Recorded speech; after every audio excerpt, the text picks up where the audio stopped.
Сәлем достар, бүгін бізде айранға піскен пончик, яғни бұл пончикті пісіру үшін бізге 200 грамм айран, бір шай қасық сода және 2 жұмыртқа, сосын 2 қасық қаймақ, май болса да болады, үйде не бар соны салсаңыздар болады, және бір ас қасықпен шекер.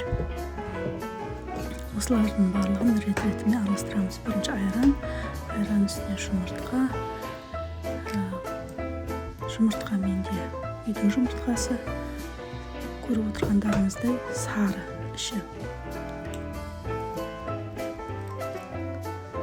Осыны араластырып аламыз.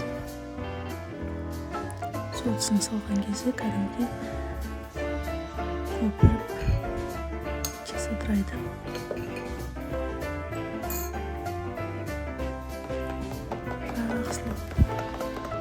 Біркелкі болғанша араластыра береміз.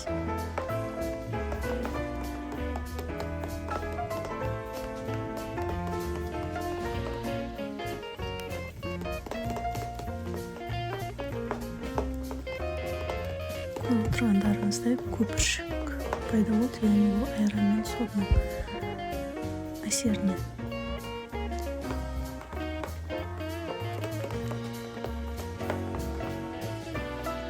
Енді осының үстіне шекерін саламыз. Шекер тез ериді. Және 2 қасық қаймақ. Жұмсақ болу үшін. Енді көріп отырғандарыңыздай барлығын болды. Енді үстіне шамалап ұн саламыз. Көбірек салсақ, нан өте қатты болып басылса, ол кезде пончигіміз қатқыл болып қалады, жұмсақ болмай қалады. Сондықтан осылай жаймен аз-аздан ұн қосып, қоюланған кезде қолмен басамыз.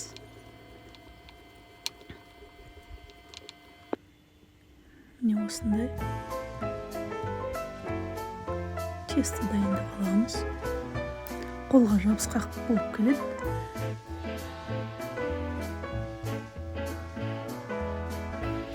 Еттің наны сияқты қатты басуға болмайды. Үлпілдетіп жаймен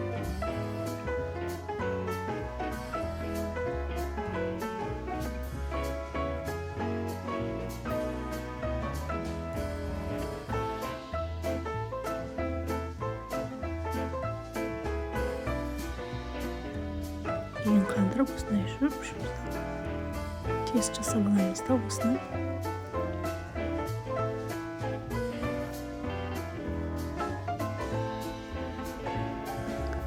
Тақтайымызға ұн сеуіп жібереміз, әйтпесе жабысып қалады.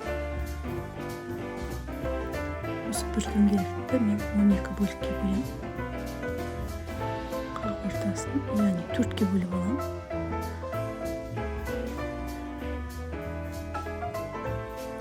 Сосын әрбір ширегін 3 бөлікке бөліп шығарам. Яғни сонда 12 штук пончик шығады менде.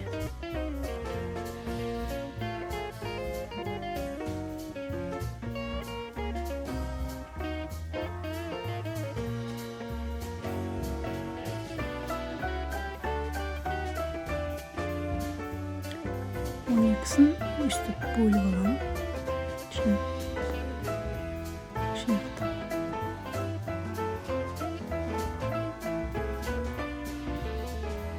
Яғни ровно бөлінеді, осылай бөлсеңіз.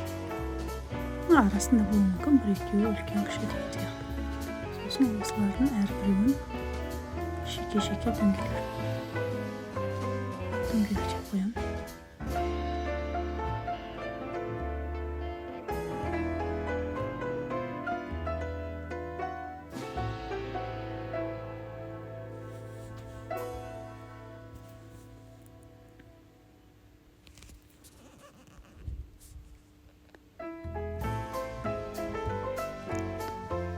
Көріп отырғандарыңыздай кішкене қолыма жабысыңқырап жатыр.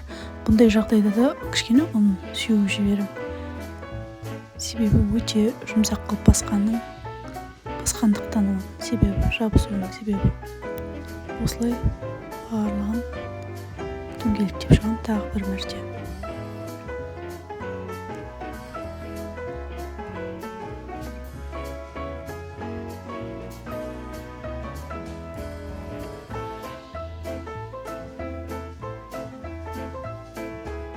Кейбір жағдайда көбісі адамдар маймен де жасап жатады. Мен бірақ сіздерге кеңес берер едім, онымен әлдеқайда жеңіл болады деп. Жаңа жасаған дөңгелектерімді осылай жайып, ортасын тесіп,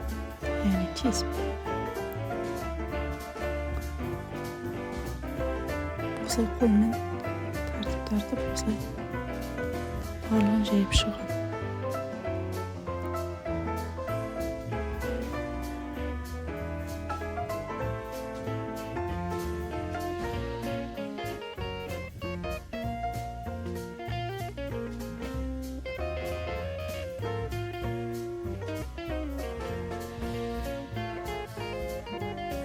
Көріп отырғандарыңыздай, оның себебім аздап.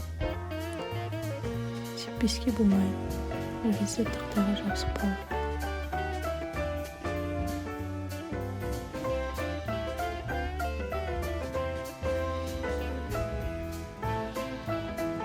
Тесті өте жұмсақ болғандықтан қолмен де басып жасай салуға болады.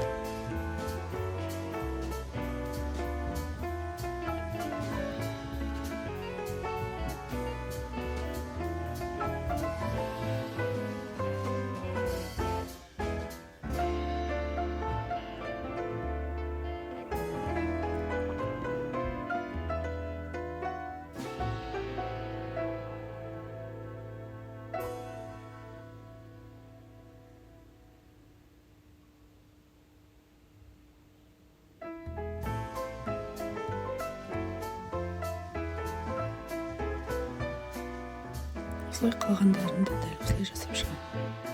Оқтаусыз.